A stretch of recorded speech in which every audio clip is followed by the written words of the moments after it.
मैं तो इनकरेज करता हूँ और मैं इस हाकिम में हूँ, मैं अपने घर की बेटियों को भी कहता हूँ लड़की को मजबूत होना चाहिए। कितना मजबूत होना चाहिए ताकि कोई थ्रेट ना करे उसको, वो ये ना कह सके मैं तुझे निकाल दूंगा। उसको पता होगा यार निकाले मैं निकालूंगा, ये पूरी है, इसको कोई प्रॉब्लम नहीं है। ये तब होता है जब आप सक्सेसफुल हैं। प्रॉब्लम ये यहाँ से ब्लैकमेलिंग होती है, यहाँ से ब्लैकमेलिंग का जर्नी शुरू होता है, जो हमारा एक कल्चरल टैबू है। इस कल्चरल टैबू से फीमेल क्या होती है, ब्लैकमेल। तो जब पता है यार, वो कहते हैं मैं तेरा खर्चा बंद कर दूंगा, वो कर दे केड़ा मसला है। जब ये कहेगी तो क्या होगा, वो कह ही नहीं सकेगा। इंसान कहने के लिए देखो, कहते हैं गुस्सा बड़ा सियाना होता है। किस पे आता है, माड़े पे आता है, ताकतवर पे गुस्सा कोई नहीं आता। समझ आई कि नहीं आई जी?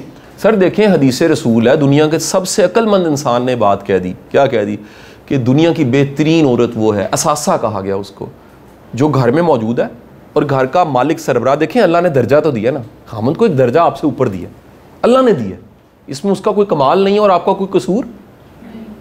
बेहतरीन औरत वो है जिस पे निगाह पड़ी है उसकी। वो बेचारा पूरा दिन थका हारा आया, पढ़ा के स्टेट लाइफ से कहीं से काम करके आया, उसने आके देखा है, उसका दिल खुश हो गया। उस बंदे का क्या हो गया, दिल खुश हो गया। मीन्स उसकी स्ट्रेस खत्म, उसकी फिक्रें, उसको लग रहा है यार ना हो, मैं अकेला नहीं हूं, मेरे साथ कोई है। और एक वो घर आया है और उसने आके देखा है तो उन्हें कहा आ गए हैं। Understand sir? एक चेहरा आपको ट्रिगर कर देता है, एक चेहरा, ये चेहरा नहीं होता, रवैया होता है बेसिकली। कईयों का रवैया, उनकी, मैं कहता हूँ हमारी बेटियों की ये ट्रेनिंग लर्निंग बहुत बड़ी लर्निंग है जो मिस है। जिसमें बात करता हूँ तो फेमिनिज्म वाले मेरे खराब हो जाते हैं, वो मेरे खिलाफ पोस्टर लगाने लग पड़ते हैं कि कासिम अली शाह कहता है औरतों की ट्रेनिंग होनी चाहिए मर्दों की नहीं। मैं कहता हूँ नहीं यार, औरत में पावर बहुत ज़्यादा है।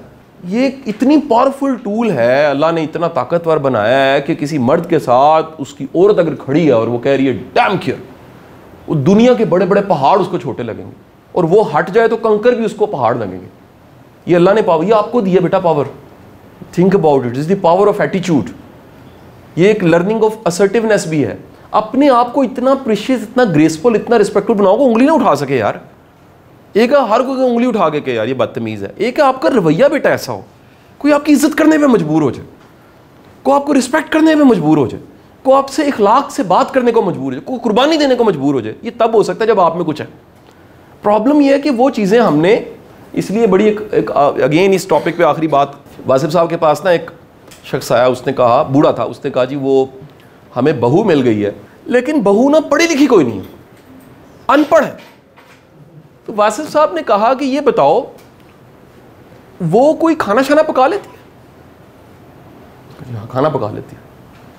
शख्स ने कहा अच्छा ठीक हो गया। कहता नहीं कि पढ़ी लिखी नहीं है ना जी, अनपढ़ है। उनका अच्छा ये बताओ घर संभाल लेती है? घर बहुत अच्छा संभाल लेती है, जिसको सुगड़ कहते हैं।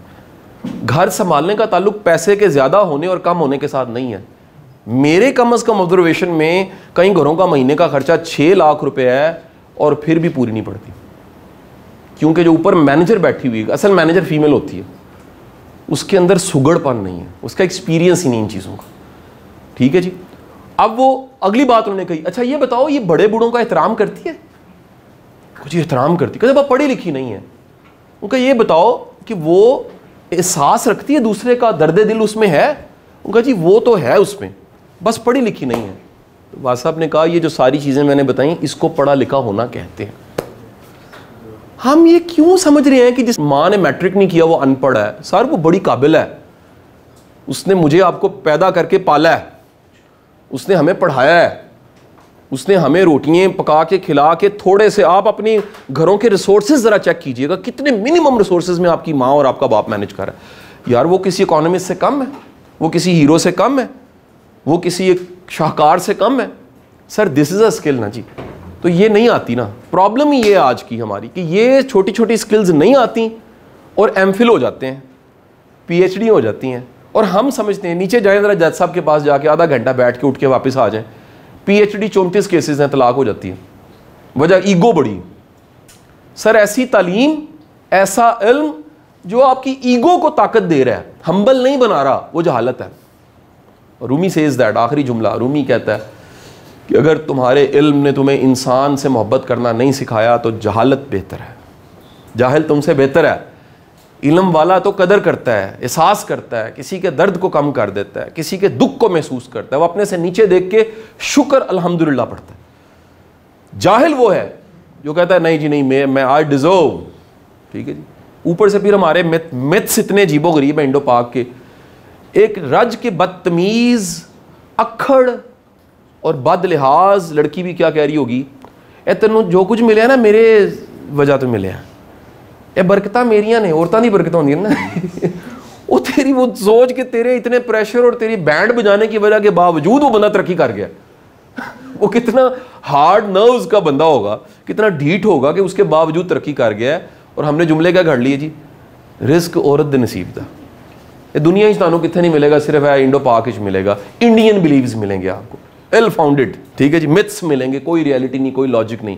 उसके पीछे साइंस सिर्फ एक ही थी कि अगर सपोर्टिव है तो नर्व ज़्यादा होंगे, बंदा तरक्की ज़्यादा करेगा, और अगर सपोर्टिव नहीं है तो ऑब्वियस है वो बेचारा। ये पूरा एक टॉपिक और सब्जेक्ट है जिस पे हिस्ट्री के मैं आपको 10 वाक़यात कोट कर सकता हूँ। बहुत बहुत शुक्रिया जी।